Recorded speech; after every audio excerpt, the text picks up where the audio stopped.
Eh bien, dans le cancer du sein, on essaie de faire une désescalade thérapeutique, qu'elle soit chirurgicale, qu'elle soit pour la chimiothérapie, mais aussi on a pensé pour l'anesthésie, parce que ce sont des patientes qui vont avoir un long parcours de traitements adjuvants, de drogues comme la chimiothérapie, et on a essayé d'alléger ce parcours, et surtout le début du parcours, puisque le début, la chirurgie est souvent la première étape du traitement du cancer du sein. Et j'ai pensé que si on faisait une chirurgie sans drogue anesthésiante, ça serait profitable aux patientes. Et j'avais des médecins anesthésistes qui se sont formés en hypnose, donc ils sont médecins anesthésistes hypnothérapeutes et qui me permettent d'opérer les patientes atteintes de cancer du sein ou de pathologie bénigne du sein sous anesthésie type hypnose, uniquement une anesthésie locale que je fais au début de l'intervention. Alors l'acte chirurgical est le même puisqu'on fait de la cancérologie, donc il ne faut pas minimiser ou diminuer l'acte chirurgical. Le temps opératoire est peut-être un petit peu allongé, mais vraiment peut-être 5 ou 10 minutes. Et l'ambiance a complètement changé, puisque bien sûr, il n'y a pas du tout de bruit, on ne se parle pas, on se parle par geste avec les infirmières ou avec l'aide opératoire.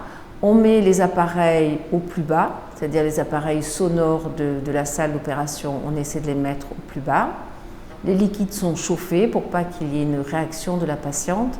Donc on est dans un monde très feutré, très concentré, un monde du silence et qui est, je crois pour tout le monde, même pour l'équipe, extrêmement agréable. Dans la réalisation pratique, ça se passe comme pour une anesthésie classique, hein, c'est-à-dire que avant, on voit le patient en consultation d'anesthésie, on réalise la consultation d'anesthésie pour prendre en compte les antécédents médicaux, la situation, le type de chirurgie, ce qui permet de discerner les patients qui peuvent bénéficier de l'hypnose et de ceux qui ne peuvent pas. Et puis le jour de l'intervention, après de la même façon, les patients sont à jeun, de la même façon, il y a les mêmes règles de préparation, tout est prêt au bloc opératoire pour pouvoir endormir le patient a sa perfusion et donc tout est prêt comme ça. Et ce temps-là, c'est le temps incompressible qui existe même dans les anesthésies classiques et ça nous permet déjà d'aborder avec le patient les différents thèmes, la façon de préparer l'hypnose et de le mettre un petit peu en condition de ce lieu qui n'est pas forcément le lieu le plus propice initialement pour faire de l'hypnose et qui en fait ça se passe très bien. L'apport le plus important, c'est le fait que les patientes n'aient pas de drogue, qu'elles repartent de la salle d'opération presque à pied, elles ne restent pas en salle de réveil, elles ne restent pas en hospitalisation ambulatoire, elles repartent tout de suite chez elles, elles arrivent, elles ne sont pas fatiguées et je crois que le premier bénéfice est vraiment pour la patiente. Il y a une dimension que l'on n'a pas quand les patientes sont endormies, c'est le ressenti de leur tissu. Et quand elles sont sous anesthésie type hypnose, donc sans aucune drogue, je ressens très bien quand les tissus, quand la patiente a mal, même avant qu'elle ait mal, les tissus se raidissent et sous mes doigts, je ressens très très bien ça. L'hypnose pour le patient, ça lui apprend une technique, une méthode qu'il pourra réutiliser après chez lui, dans d'autres occasions, à n'importe quel moment. Et on lui apprend quelques bases en le guidant pour le mettre en transe hypnotique pendant l'intervention. Dans le cadre de la maladie, effectivement, le fait d'être présent, ça le rend plus acteur, ça lui fait participer aux soins, y compris dans la partie chirurgicale qui parfois est la partie qui crée beaucoup d'anxiété, beaucoup d'angoisse. Et donc il est acteur de ce qui se passe. Pour la patiente, c'est un changement important parce que la chirurgie est la première étape le plus souvent du traitement du cancer du sein. Ça va être une longue étape, assez difficile, assez douloureuse. Et cette première étape, si elle réussit cette intervention sous hypnose, la patiente est contente d'elle. Elle est fière d'elle, elle est sûre d'elle.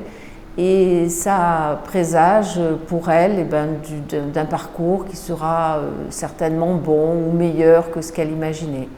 Et il y a une étude récente qui a été faite et qui montre que de rajouter de la chirurgie sous hypnose permet de lutter contre le burn-out des équipes. Une chose qui est importante aussi, c'est qu'il y a un bénéfice pour le patient, c'est un bénéfice pour le chirurgien qui l'opère dans des conditions beaucoup plus calmes et c'est des bénéfices pour l'environnement. Parce que, alors ça c'est important à souligner, une anesthésie d'1 heure, c'est un équivalent d'émissions de gaz à effet de serre à peu près d'un aller-retour Marseille-Paris en voiture.